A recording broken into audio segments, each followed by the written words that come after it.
지난 주말 서울시청 광장에는 100만 명이 넘는 시민들이 촛불을 들고 함께했습니다.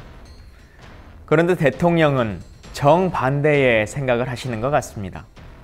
100만 명의 시민이 모여서 촛불 집회를 했으니 4,900만은 내 편인가 보다 라고 생각하시는지 모르겠습니다.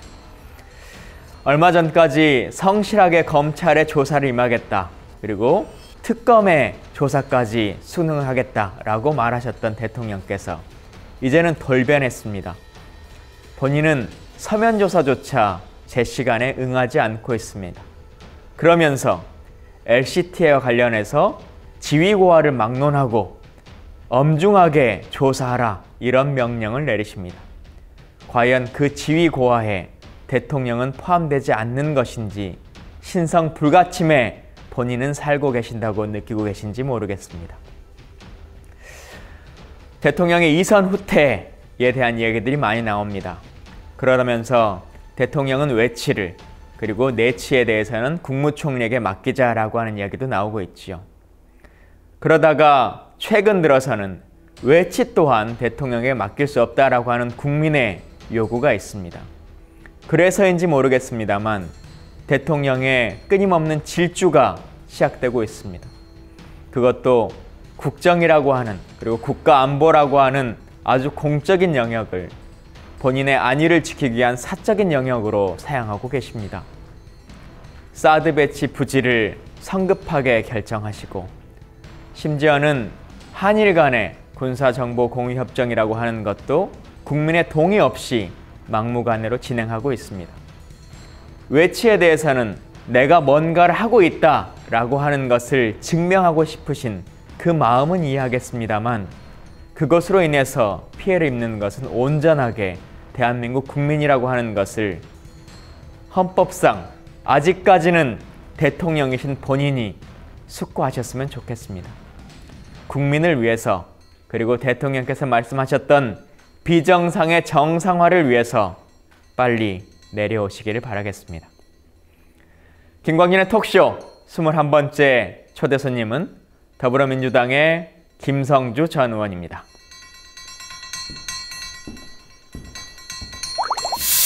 톡쇼를 사랑해주시는 시청자 여러분, 그리고 국민TV 조합원 여러분 반갑습니다. 김광진의 톡쇼 21번째 시간입니다.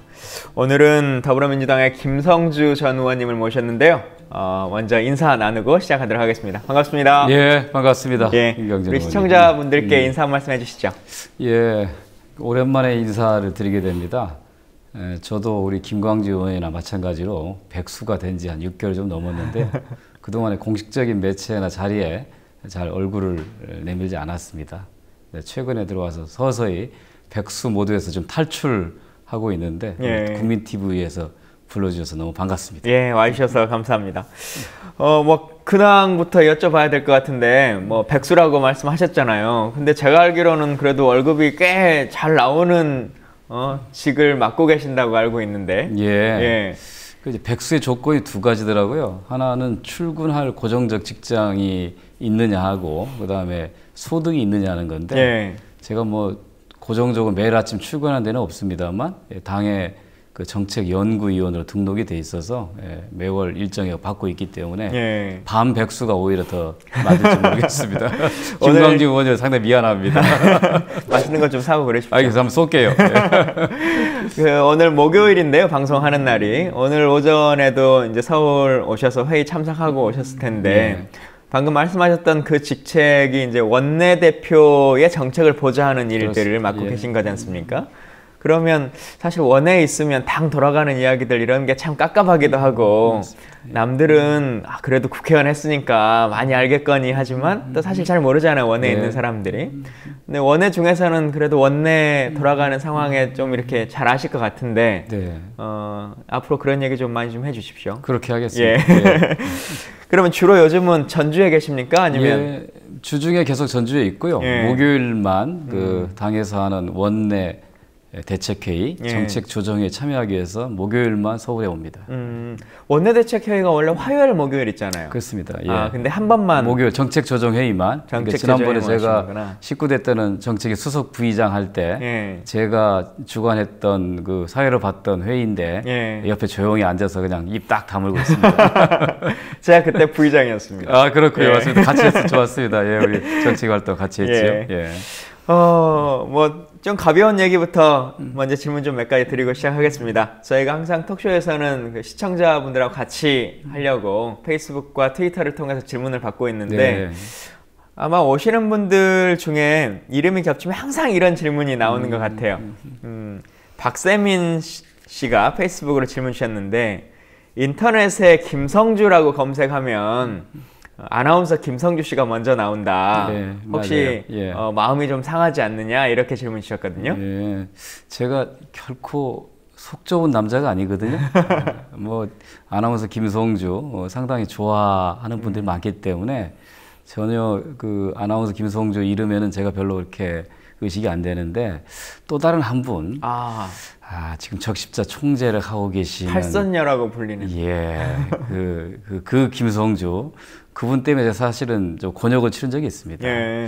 적십자사도 복지 소관인가요? 그렇습니다. 그때 그 국감의 증인으로 당연히 와야 되는데 안 오고 중국에 가버려서 그때 이제 김성주를 감사할 테니 빨리 오라고 했던 맞아요. 게 이제 언론에 재미있게 회자된 적이 있었는데요. 하나 좀 에피소드가 있었어요. 그분이 이제 2012년 대선 때 박근혜 후보 선대위원장 하셨잖아요. 그러면서 조금 말씀이 좀 과하셨어요.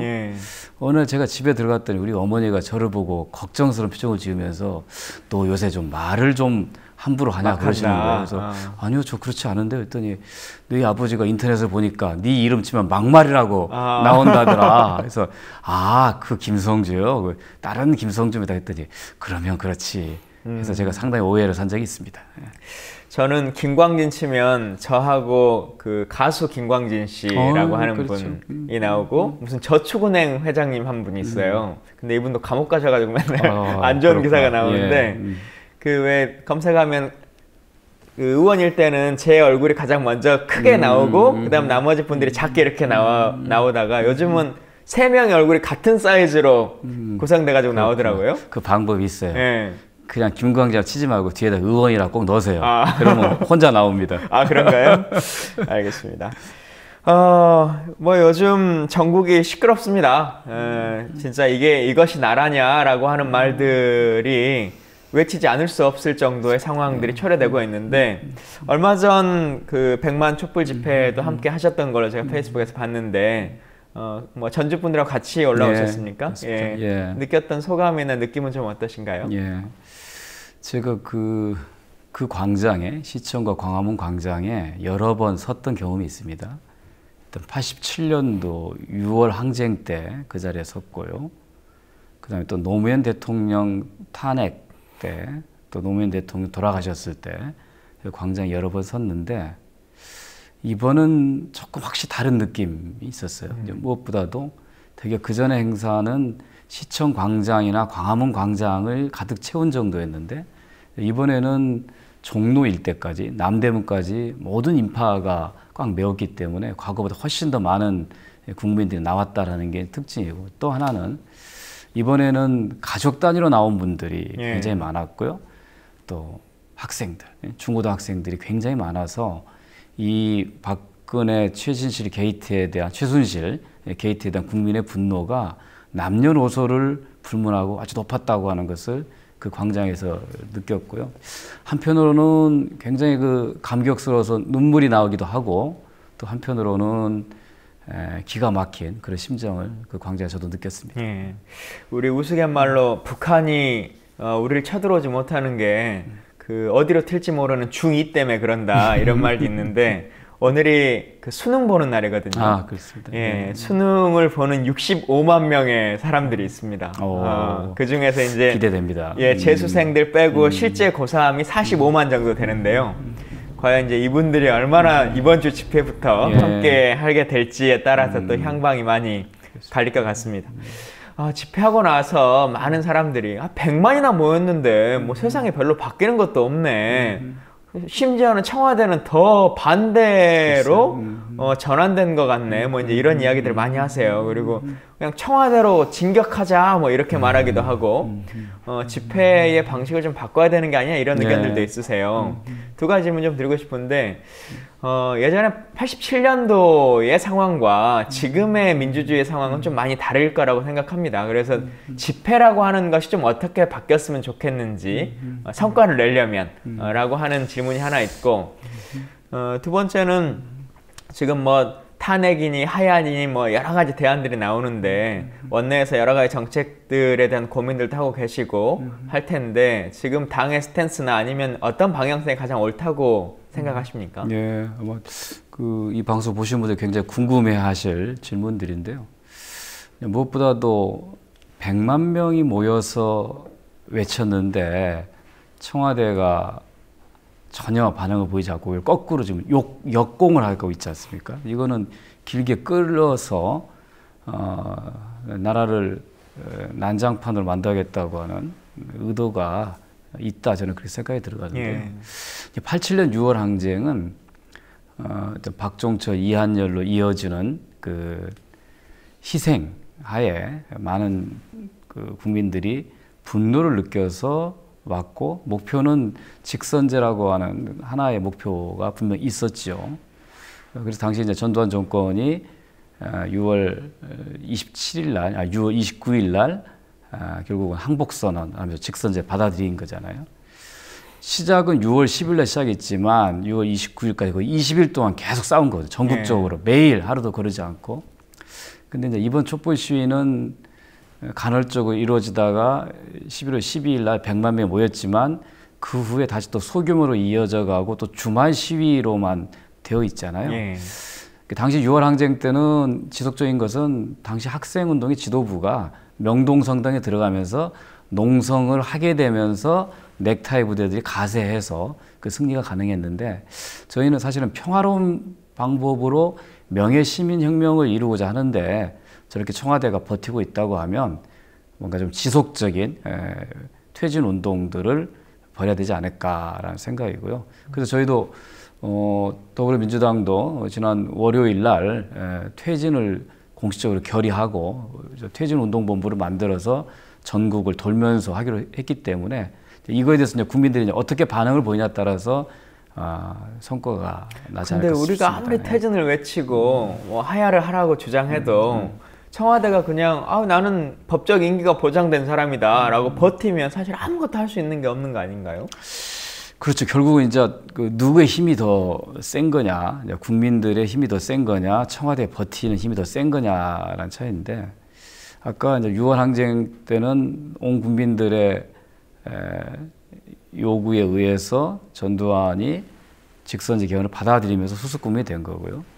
4월 혁명, 그러니까 4.19 혁명 때는 이승만이 스스로 하야함으로써 된 건데, 즉 권력자가 마음을 바꾸지 않는 한은 어떤 것도 이루어지지 않는다라는 거고, 그래서 저희가 그야말로 박근혜 대통령이 더 이상 나라의 혼란과 국민들의 희생을 막고자 한다면 스스로 결단하라는 얘기를 오래전부터 해온 거거든요.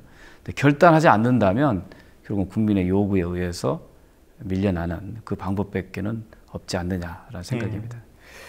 뭐 4년간 의정활동을 쭉 같이 사실은 여러 그 파트에서 같이 했었거든요. 상임위는 달랐는데 정책위도 같이 했었고 연금 관련한 특위에서도 제가 같이 일했었고 뭐 여러 했었는데 4년간 새누리당이라고 하는 곳과 또 간사를 맡으셨으니까 직접적으로 협상하고 이렇게 하셨을 텐데 요즘 새누리당이 또 약간의 자중질환과 뭐 여러 가지 고민들에 빠져 있어요.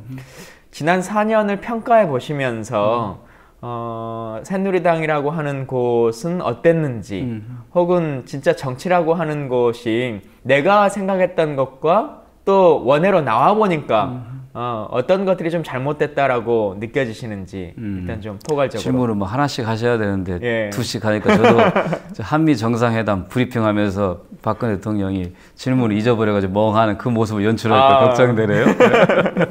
푸어 프레지던트가 또.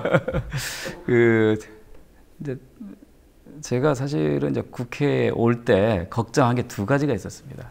하나는 몸싸움을 해야 되는 텐데 어쩔까. 물론 저도 뭐 감옥을 2번이나 갔다 오고 뭐 경찰에 10여 차례 연행되고 뭐 격렬한 민주화운동을 겪어왔지만 근데 국민의 대표가 돼서 의사당에서 몸싸움 하기는 싫었거든요. 그거에 대한 걱정이 하나 있었고 또 하나는 내가 싫어하는 이 반대당 의원들, 새누리당 의원들은 매일매일 봐야 된다는 것이 얼마나 끔찍할까 이런 생각을 했었습니다.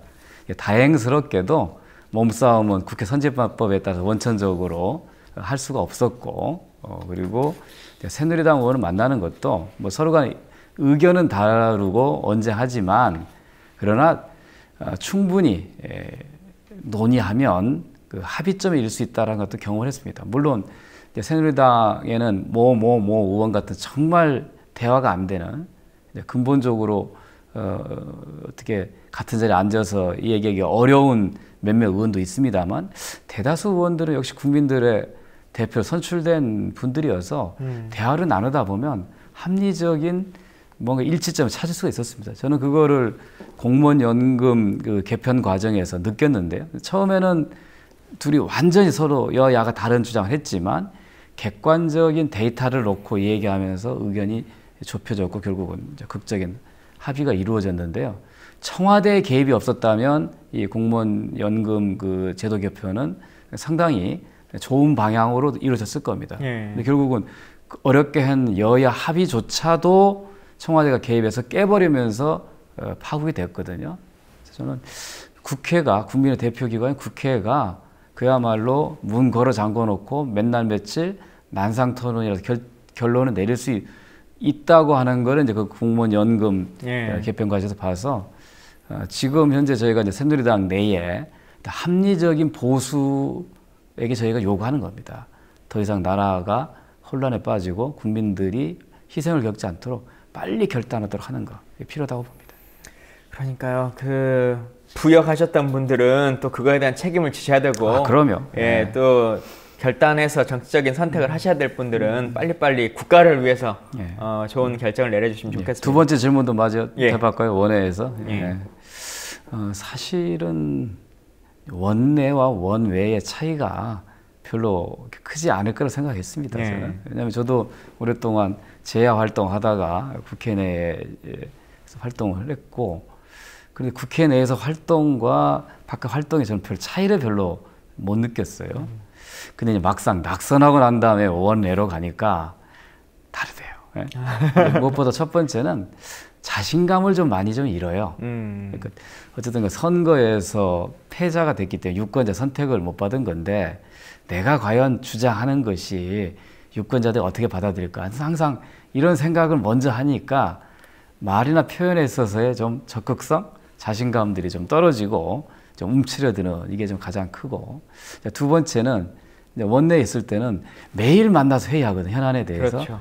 근데 원내는 이제 각자 자기 지역에서 혼자 있다 보니까 저희도 궁금한 거예요. 아니 도대체 당이 어떤 방향으로 가려고 하지? 이렇게 가야 될 텐데 제대로 가고 있을까? 이런 그 걱정들이 항상 좀 있어서 역시 원내와 원외 활동은 좀 다르구나 이런 생각이 들고, 그걸 좀 메꿔주려면 원내가 좀 자주 만나야 될 것 같아요.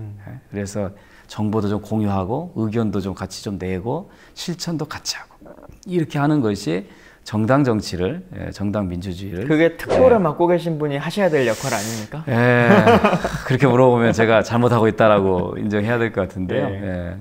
조심스러운 부분이 좀 있습니다. 저희는 어떤 면에서 보면 호남이라는 지역을 좀 대변하기도 하고 또 원외의 목소리도 대변하기도 하면서 원내하고의 가교 역할을 좀 해야 되는데 나름대로 여러 가지 고민과 계획들을 하고 있습니다만 좀 미흡하고요. 그래서 오늘 좀 전에 저하고 같이 이제 신정훈 특보하고 좀 얘기한 게 호남 지역을 순회하는 이 퇴진운동을 한번 벌여보자라고 방금 둘이 약속하고 왔습니다. 예. 예, 여러분께서는 21번째 김광일의 토크쇼 초대 손님인 김성주 의원과 함께 이야기 나누고 계십니다.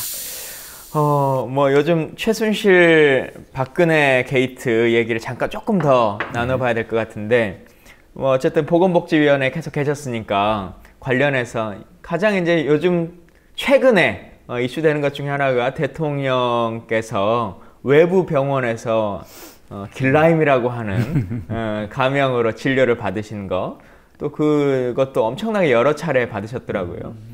저는 또 하나 참 심각하다고 생각한 게 대통령의 혈액을 외부 병원에서 또 진료한 거 뭐 이런 것일 텐데, 가능한 일이라고 보여지신가요? 사실 좀 놀랐습니다. 왜냐하면 대통령이 주치의도 있고 청와대 의무실도 있는데 얼마든지 의사를 불러들여서 할 수 있는데 바깥에서 약재를 들여오고 또 직접 갔다, 바깥 출입했다라는 얘기 듣고서 놀랐습니다. 왜 그렇게 했어야 될까?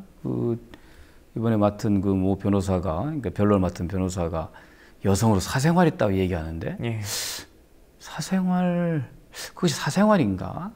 그리고 그런 사생활이 지켜져야 되는 건가라는 생각이 듭니다.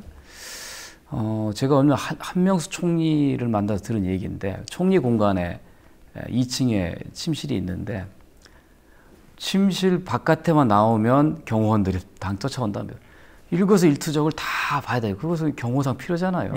하물며 국가 원수가 왜 영내에서 할 수 있는 것을 왜 바깥에서 했을까? 말 그대로 대통령의 건강 국가 기밀이라고. 그러니까 만약에 거기에 정말 뭔가 문제가 있는 약물이 있어서 그 부작용이 나서 신체적인 위해가 생긴다면 그럼 어떻게 수습할까 하는 건지.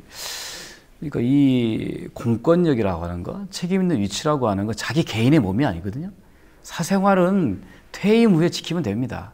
대통령으로 재임 기간 동안에는 사생활이 없어야죠. 저도 국회의원 재임 기간 동안에는 공사 있으면은 사를 포기하고 공을 할 수밖에 없는 건데 하물며 나라의 최고 지도자께서 사생활을 주장한다? 또 사생활을 보호받기 위해서 바깥 병원으로부터 뭘 한다? 상식과 너무 어긋난 일입니다. 그게 의료법에도 계속 어긋나는 거 아닙니까? 명백한 불법이죠. 참 그게 지금 기사에 나오는 것은 약물 부작용 뭐 이런 것이 있으니까 혈액 검사를 한다 이렇게 나오긴 있는데, 또 많은 분들이 추측하고 염려하는 것 중에 하나는 사실 대통령은 병원에서도 그 공적 기관에서도 혈액 검사를 하지 않습니까? 그렇죠. 근데 그게 이제 공개될 수밖에 없는 상황이니까 많은 사람들에게 거기서 사전에 어떤 문제가 있는지 아닌지를 체크해 보기 위한 정기적인 프로그램이 필요한 게 아니었을까. 그렇습니다. 대통령의 건강이 개별 혈액 검사에서 괜찮다고 하면 공적 기관에서 다시 검사를 받는 그런 모습들을 보면 주치의에게도 알리지 못할 어떤 병이나 혹은 상황들 이런 것들이 있었던 것이 아니냐라고 하는 추론들이 많이 나오거든요. 그리고 이제 조선시대 때도 우리 대장금이라는 드라마 많이 보셨겠지만 임금에게 올리는 수라상에 혹시 독극물이 들어있는지를 확인하기 위해서 미리 상궁이 은수저를 넣어서 확인해 보지 않습니까? 기밀상궁이 있죠. 그런데 현대민주주의 국가에서 대통령에게 공급되는 것들이 시스템에 의하지 않고서 외부에서 몰래 들어왔다? 저희가 왕정보다 조금 더 앞에 샤머니즘을 믿는 국가로 살고 있기 때문에 정말 그거는 저는 정말 깜짝 놀라서 그런 거는 상상할 수 없었던 일이거든요. 참 진짜 다시 한번 이것이 나라냐라고 하는 물음을 해야 될 것 같습니다. 의원님 개인에 대한 얘기 조금 더 나눠봐야 될 것 같은데요. 일단 먼저 저는 이제 국방위원회 4년 있었는데 의원님도 복지위원회 계속 4년 계셨잖아요. 근데 이력을 제가 이렇게 쭉 훑어보면 그다지 복지위에 어울리는 이력은 아니신 것 같아요. 처음에 상임위 결정하게 될 때 어떻게 선택하신 거예요? 저는 제가 대학생 때 민주화 운동을 했고 구속이 되고 학교에서 잘린 후에는 노동 운동을 계속 했거든요. 노동 현장 운동을 제가 직접 공장에 들어가서 노동자가 되어서 노동운동을 했는데 당시에 생각을 했습니다. 우리 사회의 가장 어려운 사람들, 가난한 사람들, 소외받는 사람들, 이런 사회적 약자들을 위해서 살겠다고 하는 결심이 20대 초반의 제 결심이었거든요. 평생 동안 그거 위해서 헌신하겠다라는 거였는데, 근데 그 20대 생활을 마치고 제가 평범한 시민이 되고 난 다음에 다시 뭔가 활동을 해야 된다고 생각했을 때 역시 똑같이 떠오른 것이 우리 시대 약자를 위한 정치를 해야 되겠다라고 생각한 거고요. 그래서 제 생각은 결국 정치라고 하는 게 국민의 행복을 위한 건데, 행복이라는 말을 좀 더 세련된 단어로 표현하면, 그러니까 사회과학적 용어로 표현하면 그게 이제 일종의 저는 복지라고 합니다. 복지를 통해서 국민 행복이 가능하다고 생각해서 저는 정치란 복지고 복지는 정치라 생각했어요. 그래서 제가 도의원이 됐을 때 환경복지위원회를 택했고 간사를 맡았고요. 초선 때 재선이 되고 난 다음에는 복지위원장을 했습니다. 그래서 마찬가지로 도의원을 그만두고 국회에 진출했을 때도 제가 일할 분야는 복지위원회다라고 정하고 들어온 거죠. 그래서 그때 처음에 될 때 우리 복지위원회가 경쟁이 치열해서 상당히 좀 노비를 해가지고 복지위원회에 들어갔습니다. 근데 이번 20대 때는 복지위원회 서로 안 들어간다고 그래서 억지로 밀어넣었다는 얘기를 들었는데, 그래서 그런 생각 때문에 복지위원회 선택했습니다. 관심이 그래도 꽤 많이 있으셨네요.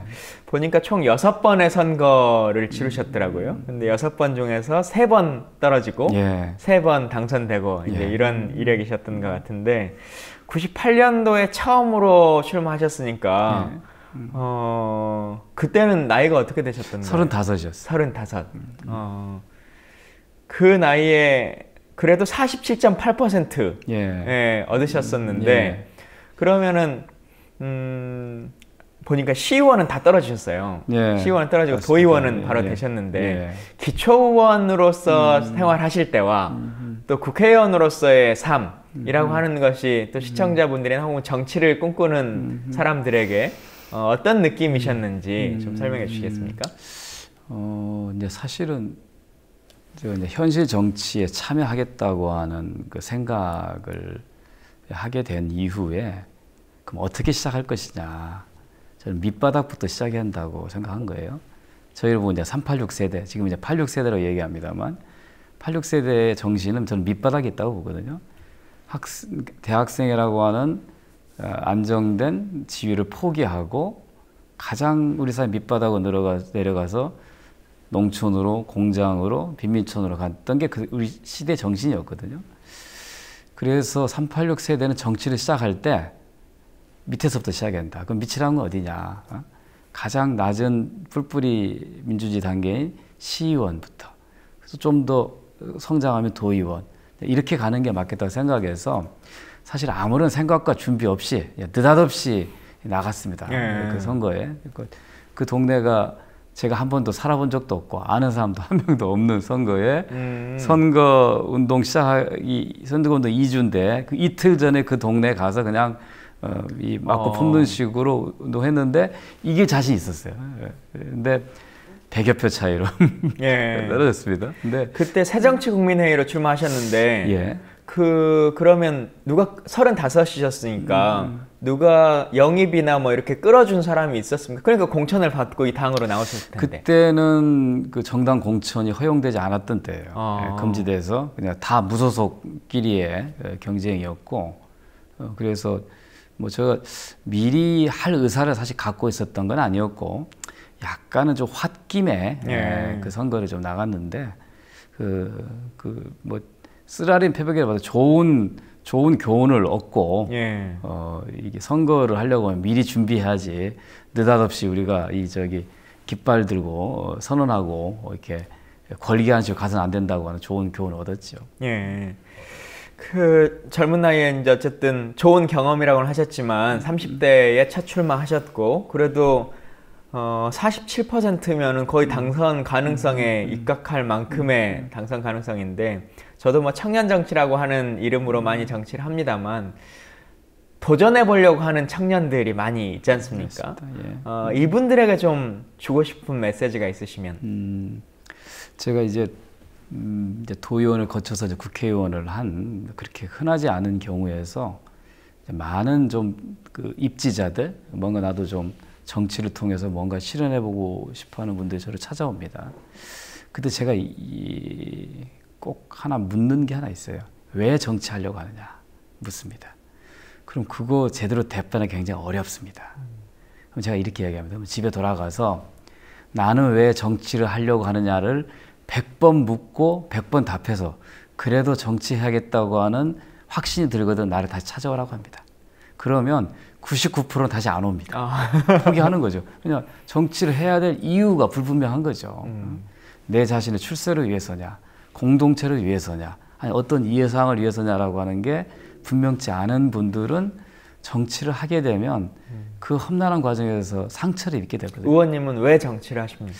저는 아까 말씀드렸다시피 모든 사람들이 형제처럼 어울려 살 수 있는 정말 이상적인 사회를 꿈꿨고요. 그래서 20대 때는 그런 세상을 꿈꿨지만 현실 정치에 몸담으면서부터는 지금보다도 더 나은 세상을 위해서 정치를 하고 있는 건데 대부분의 입지자들은 자기를 먼저 생각하지 사회와 세상을 생각하지는 않거든요. 그러니까 이제 자꾸 잘못된 길로 가는데 이제 그렇게 우리 청년들한테도 그렇게 먼저 좀 뜻을 세우는 데 있어서의 자기 확신을 먼저 좀 갖기를 좀 바라고 만약에 그렇게 스스로 자기 검증을 하신 분들이 온다면 뭐든지 우리가 좀 도와서 할 수 있도록 하는 그런 지원 시스템들을 좀 더 정당들이 잘 만들어야 된다고 생각합니다. 예. 참 선거 있을 때 꼭 나오는 말 중에 하나이긴 한데 뭐 의원님이 어떻게 받아들일지 모르겠습니다만 지금 이제 2012년에 당선되실 때 2010년 원래 지방선거로 도의원 중이셨지 않습니까? 그러면 중도 사퇴라고 하는 것에 대해서 비난하는 측도 많이 있고 또 뭐 정치적 의사 표현이다라고 하는 사람들도 있는데 중도 사퇴를 하셨던 당사자신데 어떤 생각을 가지고 내가 중간에 국민의 뜻을 좀 그만두더라도 출마해야겠다 이렇게 생각 드셨어요? 당시에 제가 공청심사위원회에서 받았던 질문이거든요. 당시에 이제 당의 최고위원회에서 지방 의원들의 단체장이 중도 사퇴를 할 경우에는 이제 공청심사과에서 배제했다고 선언했습니다. 고민을 좀 많이 했죠. 그냥 일단 한번 뜻을 세운 이상 가는 게 좋겠더라 이렇게 생각하고 이제 어떻게 보면 약간 좀 무모한 도전한 건데. 당시 제 생각은 그렇습니다. 당시 2002년 4월 총선이 있었고 12년에 대선이 12월 대선이 있었는데 만약에 대선이 있는 해가 아니었으면 제가 이렇게 무모하게 중도 사퇴하고 나오지는 않았을 겁니다. 꼭 정말 정권을 바꾸고 싶었어요. 근데 지방으로서는 사실 할 일이 없어요. 왜냐하면 호남은 90% 지지해 주잖아요. 그런데 정말 우리가 승리하는 데 일조하고 싶었고 이기고 난 다음에 저는 복지국가를 만들겠다고 하는 그 꿈을 꼭 실현하고 싶었습니다. 그래서 무리하게 중도 사퇴한 건데요. 제가 이제 그때 이제 나름대로 이제 왜 중간에 나와서 하냐 할 때 제가 미국의 오바마 얘기를 했습니다. 오바마가 일리노이 주 의원, 우리가 따지면 도의원이었죠. 했는데 의원직을 유지한 상태에서 당내 하원의원 경선, 상원의원 경선에 나갑니다. 하원의원 경선에 떨어져요. 다시 그대로 도의원 해요. 이게 주의원 그대로 합니다. 그래서 오바마가 주의원이 3선인데요. 주의원 하다가 2번이나 선거에 계속 나가거든요. 그래서 우리도 그 정당 내에서 그러니까 국회의원들은 현직을 유지하고 하는데 사퇴 않고 하는데 단체장, 지방의원들 다 사퇴하게 해야 되거든요. 이건 너무 좀 국회의원들한테 유리하게 만들어진 제도라고 봐요. 자유롭게 도전하게 하는 것이 맞겠다라는 생각을 가지고 그렇게 했습니다. 여튼 그 선택을 통해서 지난 4년간 참 복지위에서 많은 일들 해주셨던 것 같은데 그 전문 분야 얘기 좀 나눠보도록 하겠습니다. 복지국가라고 하는 것을 꿈꾸기 위해서 그게 정치적 소신이다 이렇게 말씀 주셨는데 왜 대한민국은 복지국가로 가는 길이 이렇게 험난할까요? 정말 고민하는 화두입니다. 이렇게 생각해요. 그러니까 누구나 열심히 성실히 일하면 먹고 사는 데에 대한 걱정이 없어야 됩니다. 미래에 대한 불안이 없어야 돼요. 근데 우리나라는 다른 나라 사람들보다도 훨씬 더 열심히 일하고 공부하고 능력도 뛰어나고 성실한데도 왜 우리는 이렇게 허덕이는 걸까? 미래가 불안한 걸까? 이건 결국은 시스템의 문제라고 보거든요. 열심히 땀 흘려서 일해서 만들어낸 부를 골고루 모든 국민들에게 나눠 갖는 게 아니라 특정한 소수의 사람들이 독점하는 거죠. 그러니까 열심히 일한 땀의 결과물이 한쪽으로 쏠리고 쌓이는 반면에 다른 사람들은 털통 비니까 좌절이 생기는 거죠. 그것이 높은 자살률, 낮은 출산율을 나타나거든요. 이렇게 가다가는 대한민국이 지속 가능하지 않다. 정말 지구상에서 없어질지도 모르겠다. 이런 절박한 생각을 가지고 최소한 일정한 직업을 가지고 열심히 땀 흘려 일하는 사람들한테는 현실에서 행복과 미래에 대한 불안을 없애주는 것이 저는 복지국가 생각합니다. 좀 그건 거대 담론적인 말씀이시고 예를 들면 정권이 바뀌어서 보건복지부 장관이 되셨다. 그러면 정책적으로 이렇게 한 3가지는 내가 바꿔보겠다. 그러면 최소한 이런 것들은 해결될 수 있겠다라고 하는 구체적인 아이디어 한 3가지만 좀 알려주세요. 구체적인 거는 좀 이따가 다시 좀 말씀드리고 있을지 모르겠고 복지국 갖고 가는 데서 저는 3가지가 필요합니다. 첫 번째는 복지 철학입니다. 복지가 낭비나 지출이 아니다. 이걸 통해서 우리 사회가 건전하게 패자 부활이 가능한 사회로 만드는 데 있어서 굉장히 중요한 투자라고 하는 생각을 가질 필요가 있고요. 두 번째, 여기에 들어가는 돈을 어떻게 조달할 거냐는 겁니다. 지금 항상 박근혜 정부 돈이 없다고 그러잖아요. 그런데 돈을 거둘 수 있는 대기업들한테 세금을 깎아주고 그리고 나서 안 걷어주고 대신 무슨 미르대잔 이런 걸 통해서 갈취해서 받은 거잖아요. 이게 없어져야 되는 거죠. 안정된 재정의 확보가 필요하고요. 세 번째는 전달 체계입니다. 국가가 아무리 좋은 정책을 만들고 예산을 써도 국민들한테 체감이 안 되면 안 되거든요. 근데 우리나라는 복지 서비스를 거의 민간과 개인, 그 다음에 시장에 맡겨져 있는데 복지라는 것은 사실은 시장의 실패 때문에 국가가 개입하는 건데 그걸 또 국가가 책임을 안 지고 민간에 맡기니까 국민들이 보면 세금을 내서 뭔가 많이 해주는 것 같은데 나한테는 도움이 하나도 안 돼요. 그러니까 그거 필요 없다라는 거에서 국가나 공공에 의한 복지 서비스를 늘리는 것이 해법이 될 것입니다. 국민들이 복지라고 하는 단어를 떠올리면 가장 먼저 말하고 있는 것이 국민연금일 겁니다. 연금개혁 특위도 하셨고 그때 위원장이셨던가요? 제가 이제 간사 나중에는 위원장도 맡았죠. 하셨는데 국민연금이라고 하는 것 이걸 믿고 국민들이 살 수 있습니까? 지금은 사실 그것만 갖고 살 수가 없죠. 그래서 우리 목표는 유럽처럼 국민들이 나라가 운영하는 연금에만 하나 가입해도 노후 생활에 어려움이 없도록 하는 것이 국민연금 우리의 강화론입니다. 우리나라는 국민연금의 시작이 늦었죠. 88년도에 시작했으니까. 유럽은 스웨덴이나 독일 같은 나라는 1900년대 초반에 시작했잖아요. 100년이 넘었잖아요. 우리는 늦게 시작했는데 너무 좀 소극적으로 운영한 측면이 좀 많습니다. 대신 그렇게 되다 보니까 국민의 노후가 불안하니까 개인연금 많이 가입해요. 생명보험 많이 가입합니다. 근데 사실은 국가가 운영하는 연금 제도가 잘 돼 있으면 생명보험을 들을 이유가 하나도 없습니다. 저는 제가 이거 하기 전에 뭐 누구 친구나 이런 사람들 권유로 생명보험, 뭐 상해보험 몇 개씩 가입했는데 사실은 상해보험도 건강보험에서 감당할 수가 있고요. 생명보험도 국민연금에 다 할 수 있습니다. 사망하면 유족들한테 계속 나오게 돼 있어요, 연금이. 그런데 이제 연금 제도가 제대로 안 돼 있다 보니까 그 틈을 타서 주로 재벌 기업들이 운영하는 민간 보험사들이 그 상품을 팔아서 그걸 주된 수입원을 하는 거거든요. 국민들은 나라에다가도 열심히 보험료 내는데 또 개인적으로 사보험이 또 들고 근데 그게 되게 보면은 나라에 내는 것보다 2배, 3배 더 많아요. 근데 보장받는 수준은 굉장히 낮거든요. 그러니까 어떻게 합니까? 또 저축을 해야지, 뭐 아들한테 의존해야지. 이거를 끝내자는 거죠.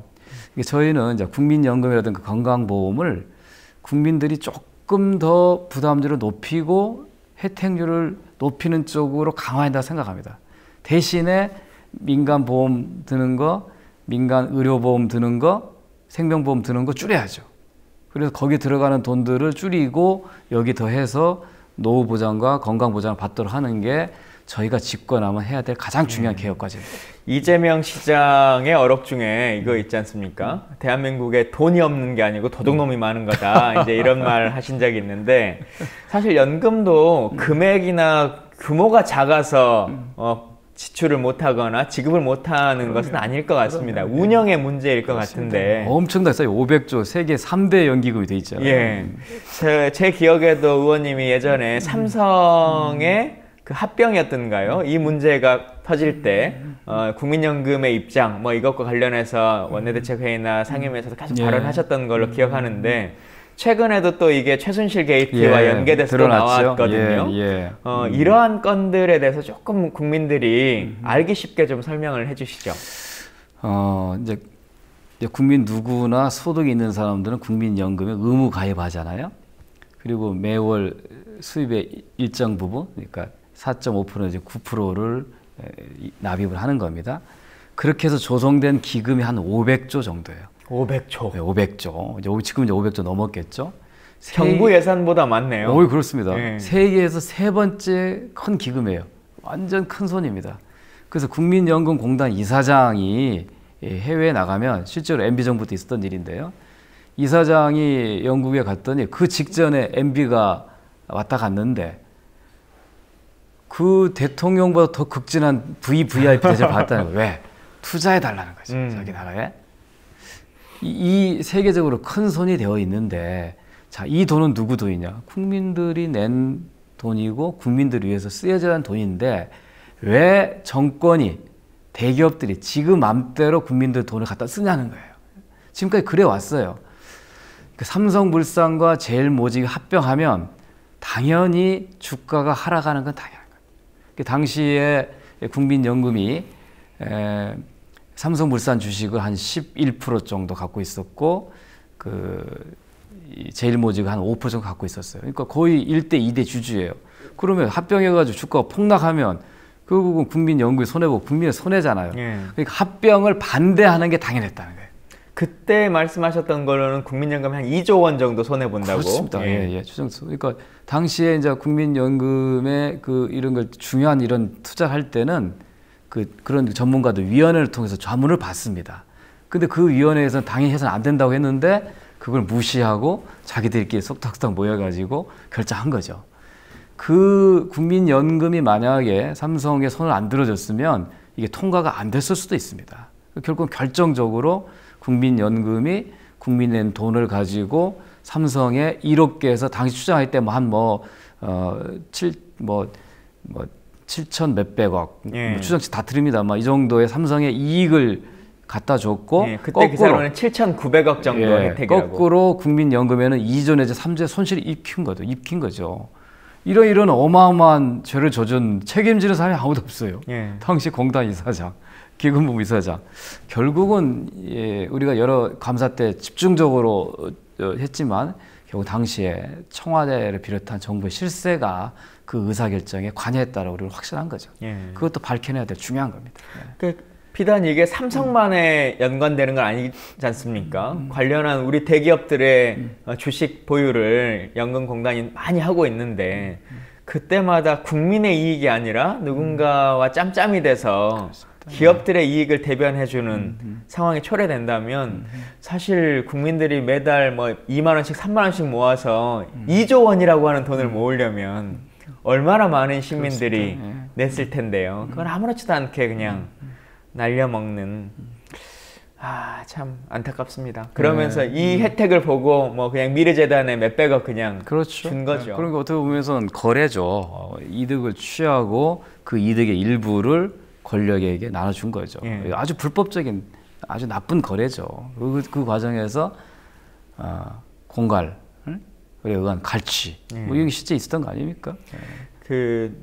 사실 카톡으로 떠도는 말이라고 하는 게 저도 국회에 있어 보면 거의 대부분 거짓말인 경우들이 많이 있는데 연금 관련해서 카톡으로 가끔 오는 게 있어요. 의원님도 받으신지 모르겠는데 국회가 이제 국민연금을 국가 책임을 안 하기로 하는 법을 통과시켰답니다. 이제 이런 것이 오거든요. 받아보셨습니까? 그럼요. 저도 많이 받아봤습니다. 그건 그거에 대한 진실은 어떻습니까? 저도 얼마 전에 아내한테 질문을 받았는데요.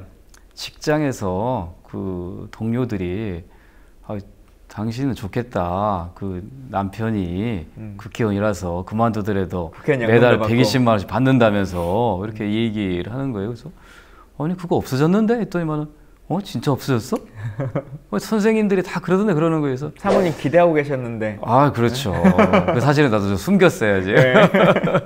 근데 이제 진실은 그렇습니다. 제가 처음에 이제 국회에 들어오고 난 다음에 제 보좌관이 법안 하나 내밀어요. 그게 이제 일종의 국회의원연금 폐지 법안. 우리 김광지 의원이 대표 발의하신 법안이었죠.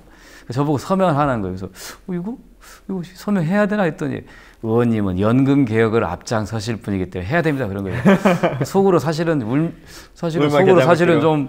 좀 찜찜하면서 서명했습니다. 그래서 그렇게 한 게 2013년 6월에 국회 통과됐죠. 그래서 19대 의원이죠. 19대 의원 이후부터는 연금을 한 푼도 못 받는 거죠. 그러니까 저도 국민연금만 가입했기 때문에 국민연금만 받아야 되는데 그 국민연금의 예상 수령액이 한 70만 원대 이 정도밖에 안 되는 거죠.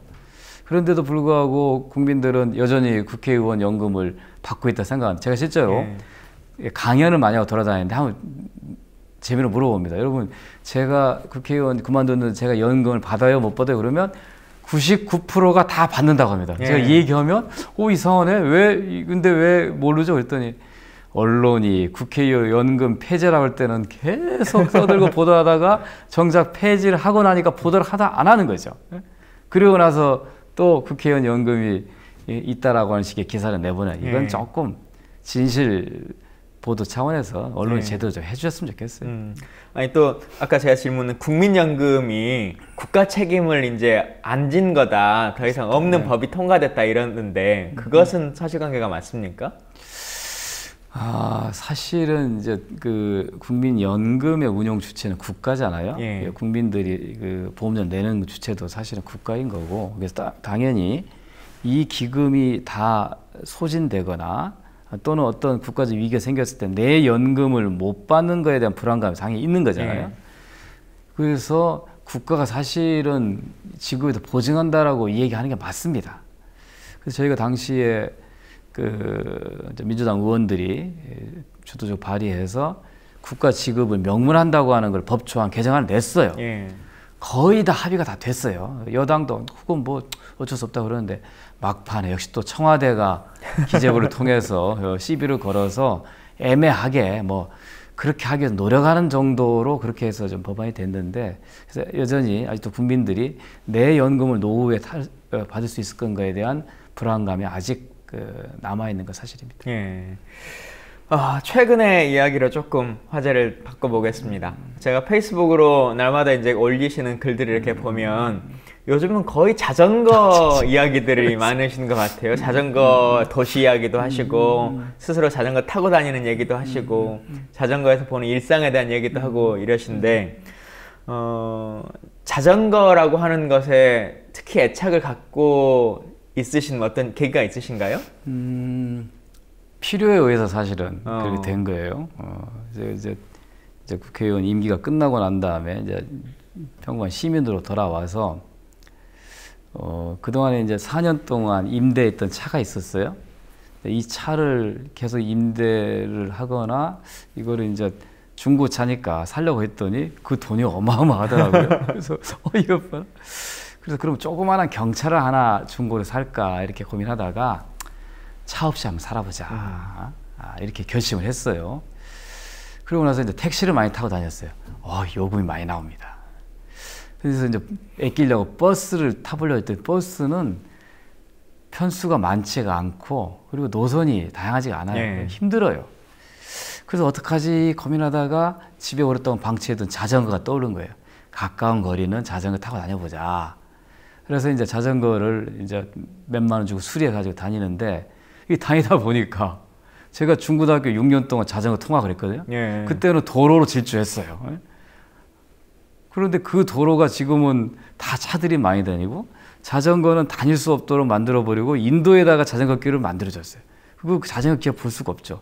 사람 다니는 길에 자전거 타고 다니라고 하면 못 다니는 거죠.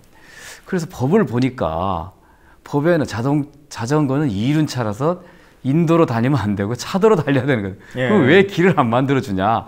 자전거 길을 만들어주려고 하는 쉽게 얘기하면 1인 시위를 혼자 한 거죠. 용감하게. 예. 헬멧도 안 쓰고 막 뒤에서 막 버스가 막 빵빵 거리는데도 그냥 그 우측 주변을 가면서 그 캠페인을 했더니 똑같은 문제의식을 갖고 있는 사람들이 있더라고요. 예. 그 사람들이 이제 SNS 만나서 자전차 시민 행동을 만들었습니다. 네. 그래서 매주 토요일마다 아침 8시에 시내를 같이 질주해요. 조끼 입고. 자전차도 도시를 달리고 싶다. 조끼를 입고 하는 거죠. 이 캠페인이 시작되고 난 다음에 전주시에서 시장이 그건 맞다라고 하면서 정책의 변화를 가져서 시 조직개표인데 자전거 과를 만들기로 했어요. 그래서 자전거 활성화 계획도 만들고 그래서 많은 시민들이 자전거를 통해서 출퇴근할 수 있도록 하는 게 해서 1인 시위의 효과를 아주 봤습니다. 제가 만약에 현역 국회의원이었다면 그냥 시장 보고 자전거 길도 만드십시오 했을 텐데 제가 그런 방식을 취하지 않고 혼자 1인 시위하고 뜻있는 사람들이 모여서 활동한 끝에 그런 성과를 낳아갔습니다. 저는 의원님이 김성주라고 하는 걸로 좀 대표되는 법 중에 하나가 탄소산업법이지 네. 않습니까? 그래서 이분이 탄소산업이나 녹색산업 뭐 이런 거에 관심이 많으셔가지고 원래 자전거에 관심이 많으셨나 보다 이렇게 생각했더니 생활에 밀착된 필요해요. 그래서 그런 법이었네요.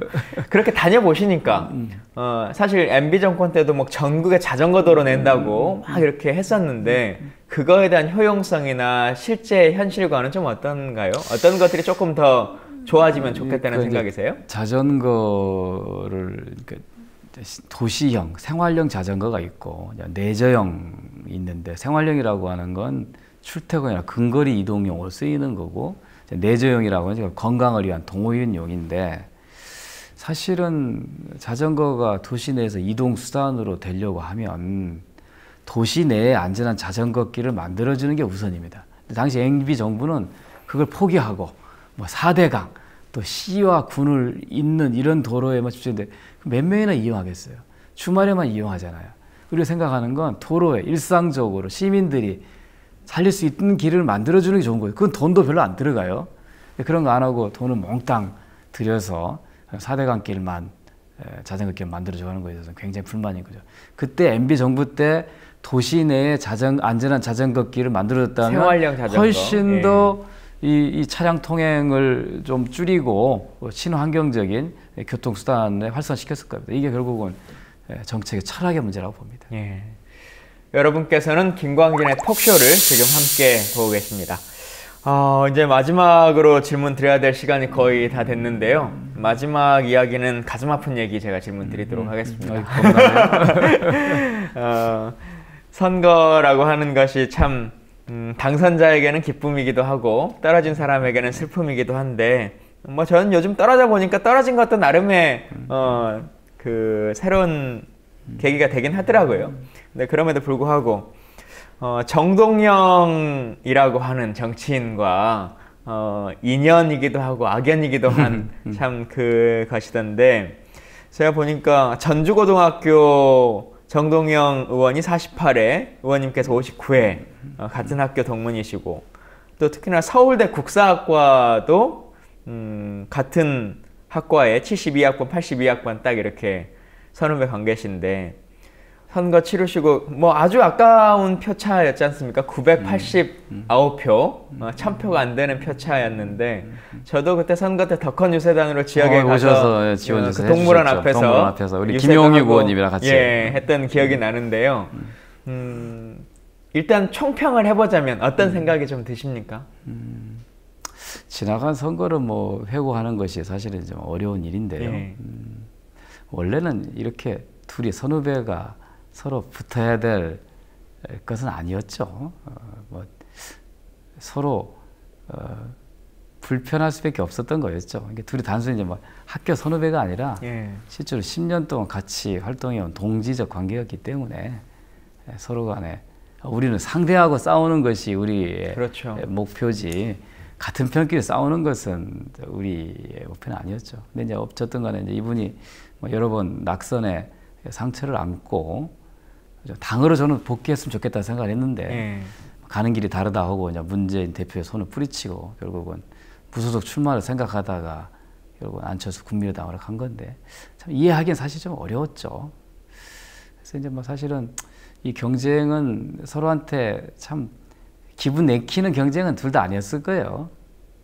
결과는 그렇게 나왔고 그 결과에 대해서는 뭐 받아들일 수밖에 없는 거죠. 예. 다만 저는 뭐 선거 과정에서 제가 질 거라고 하는 생각을 한 번도 개표 순간에도 이길 거라 생각했던 거는 그 건강한 전주 시민들, 유권자들의 의식에 대한 믿음이 있었던 거죠. 그러니까 지나간 과거를 택할 것이냐, 앞으로 다가올 미래를 택할 것인가, 새로운 인물을 키울 것인가, 무엇이 전라북도 발전과 정권에 도움이 될 것인가를 굉장히 진지하게 물었기 때문에 유권자들이 뭐 좋은 판단을 할까 생각했는데 유권자들이 더 큰 쓰임을 위한 당금질로 근데 이제 약간 부족한 거죠. 뭐 그거에 대해서는 뭐 제가 받아들이고 연관된 질문인데 페이스북에 김대선님께서 이런 질문 주셨어요. 비록 선거에서는 경쟁자였지만 선거 이후에 정동영 의원과 지역 현안과 관련해 소통이 이어지고 있는지 궁금합니다. 이렇게 전혀 없습니다. 사실은 뭐 공개적으로 얘기 안 했지만 제가 이제 선거 과정에 TV 토론에서 서로 간에 주고받은 것 때문에 또 상대 후보가 저를 고발을 했어요. 허위사실 유포로. 당선된 분이 낙선자에게. 그렇습니다. 제가 선거 6번 치러서 3번 떨어지고 3번 됐지만 한 번도 상대 후보를 제가 낙선한다고 고발한 적이 없는데 제가 당했어요. 뜻밖이었는데 어쨌든 지난 여름 동안 검찰에 뭐 3차례 4차례 가면서 긴 조사를 받고 그 9월 1일 날 무혐의 판정을 받았는데요. 굉장히 씁쓸하죠. 사실 뭐 선거 결과보다도 그 후에 고발 사건이 저를 오히려 더 마음을 좀 아프게 했는데 현재로서는 교류가 없습니다. 선거 기간에도 저희 국민TV의 총선 취재 프로젝트의 인터뷰에도 응해주시고 다양한 이야기들 해주셨는데 사실 의원님이 전주에 하셨던 일들이 참 많았던 것 같아요. 저희도 같이 활동을 하다 보면 그거에 대한 열정과 열의 이런 것도 참 많으셨고 국민연금공단의 전북 유치 문제라든가 기금운용본부 이야기라든가 뭐 다양한 것들이 있었을 텐데 4년간의 의정활동 나 그래도 이건 진짜 자신 있다 라고 하는 부분 한두 가지 말씀해 주시고 내가 재선되면 이거 꼭 해보고 싶었는데 이거 좀 아깝다 내가 기필코 이거는 꼭 이루리라 라고 하는 다짐의 이야기 또 한두 개 좀 해주시죠. 제가 이제 전주에서 태어났거든요. 그래서 지금까지 전주에 계속 살아왔고 또 전라북도 사람입니다. 전라북도, 전주가 조선에는 한양, 평양과 함께 3대 도시였어요. 근데 지금은 뭐 20위 안에도 못 드는 굉장히 쉽게 말하면 쇠락한 농업적이 된 거죠. 이거에 대한 그 불만이 굉장히 전라북도 도민들이 많습니다.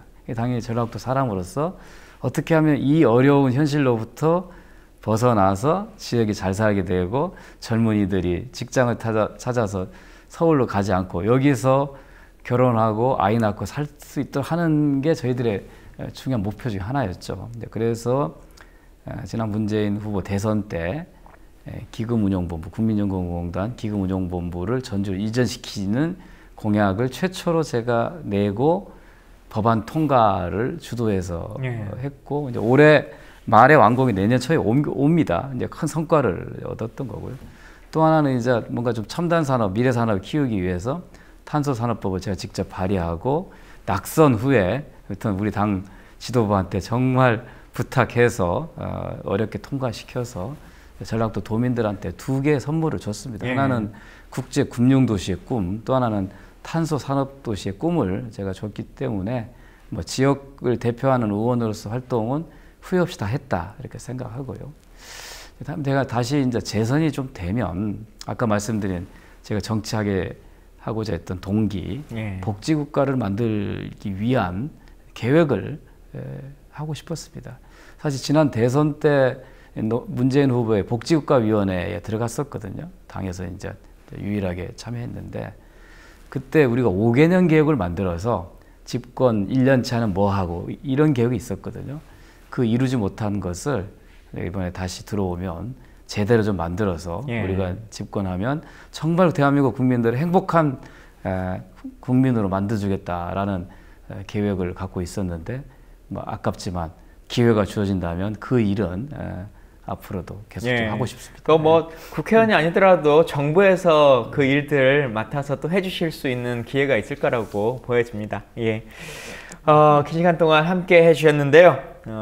국회의원으로서 그리고 지금은 원외에 계시지만 또 열심히 지역과 서울을 오가시면 정치를 하고 있는 분으로서 특히나 저희 당의 호남 특보를 맡고 계신데 앞으로 대선이 이제 1년 정도밖에 남지 않았습니다. 큰 역할 해주실 거라고 기대하고 마지막으로 저희 시청자분들께 인사 한 말씀 해주시고 마무리하겠습니다. 예, 그렇습니다. 예, 우리 저 김광진 의원님이 아주 편안하게 진행해주는 거의 대본은 거의 무시한 것 같은 그러나 아주 좋은 얘기들을 많이 나누는 기회에 초청해서 너무 고맙고요.